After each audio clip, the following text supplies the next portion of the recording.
In our previous Speaker Tip Spotlight, I flipped the script and I talked about what happened whenever I took the stage as a keynote speaker. Well, today I'm going back to my more comfortable position, which is talking about how I conduct preparation for those who are going to be speaking on main stage. So my behind the scenes role, which is the one that I typically occupy. But I've been doing this for well over a decade, and I had something happen at the most recent conference that I was preparing the speakers for that has never happened to me in my entire time as a coach. I cried. Find out why when we come back. Hi, I'm Karin Reed. I'm a 4-time author, Emmy Award-winning broadcast journalist, and communication expert on helping people to own the room, whether it be a physical one or a virtual one. Welcome to Speaker Dynamics. In today's Speaker Tip Spotlight, why Karin cried when she was backstage at her most recent conference. Okay, I guess that could have been the title or the provocative headline, but it actually is true. So I wanted to share with you some observations that I made in my most recent gig where I was backstage preparing all of the main stage speakers at this huge conference. There was one person in particular who literally brought me to tears, not because he did a bad job, but rather because he did such an amazing job. And I knew the amount of work that he and his team had put in to have that happen. So I wanted to pass along to you some of the things that I saw as being key to his success, and perhaps you can apply it in your world. So I'm going to do it in brief because this is a speaker tip spotlight, so I like to keep those short when I can. So I will give you some high-level headlines that perhaps you can apply to your next presentation that you do. So one of the things that he did was he committed himself to preparation. I know the vast majority of the people that I work with have incredibly busy schedules. They are, at the top of their game. They're often at the top of their corporate ladder, and time is short. But those who do great things up on stage typically are those who are willing to invest the time into preparing for it. So that is not just a matter of ideating on what they want to talk about, but it's also a matter of, thinking about going through the rehearsal process and doing multiple rehearsals and making sure that the ideas in their head come out of their mouth in the way that they had intended and that they land with impact. So this person in particular really put in the time and effort.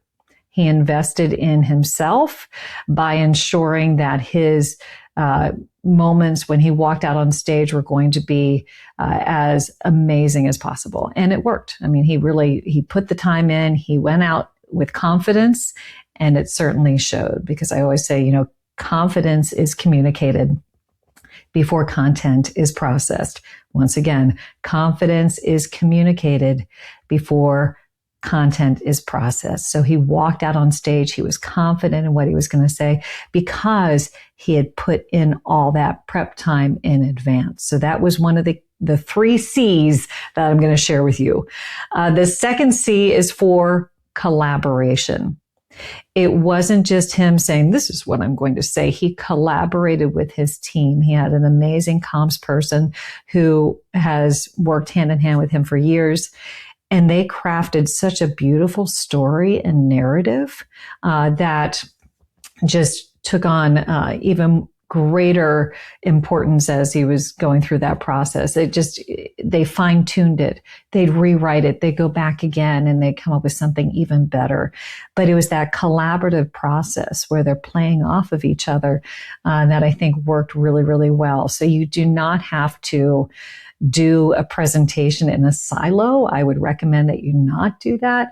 If you don't have a comms person that you work with, maybe you talk to a colleague who you trust, and maybe you somebody who you're like, wow, you're a really good speaker. Can I just throw this by you? Can I rehearse it in front of you? Can you give me some feedback?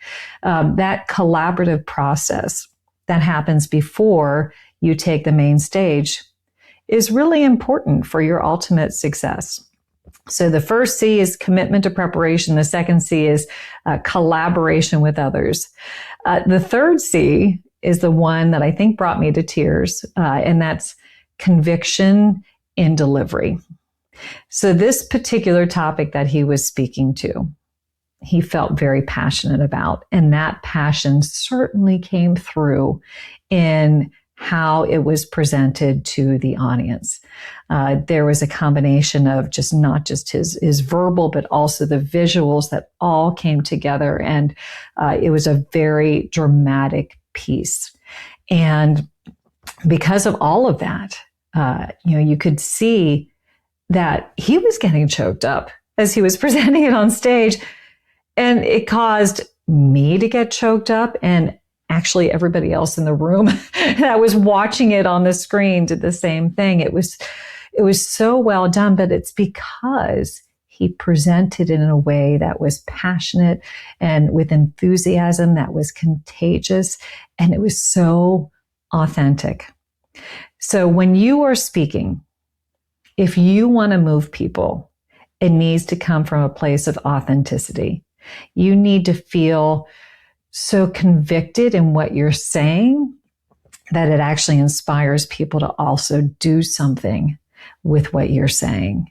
Conviction inspires action. So this particular person who was speaking, who I'd spent months preparing, with the help of his team, with the help of many other people, brought me to tears. And it's interesting because I knew what he was going to say.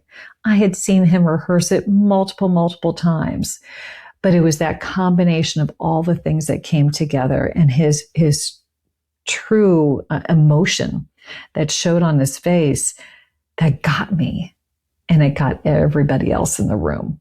So when you are going into some sort of big presentation, I want you to think about the 3 C's. I want you to think about your commitment to preparation. Don't have it be an afterthought. Don't just think you'll wing it. Preparation pays off. I want you to think about the second C, collaboration. So that means don't just do this all in a silo. Find colleagues who can help you to elevate your presentation even higher than you could imagine. And then the third is conviction in how you deliver it. Have it come from a place of authenticity, because boy, you can feel it. So congratulations. I think this person who I am speaking of will probably hear this and recognize himself in my words.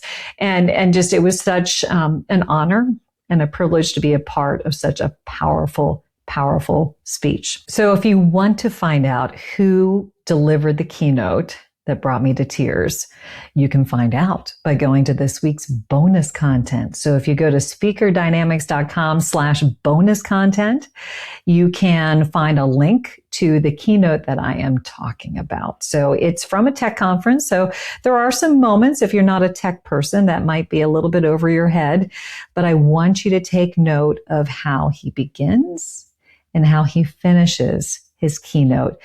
And do know that at that moment, at the end of that speech, there was somebody backstage who had tears rolling down her face, and that would be me. And perhaps you might be moved as well. Thanks so much for listening, for watching. Until next time, everybody.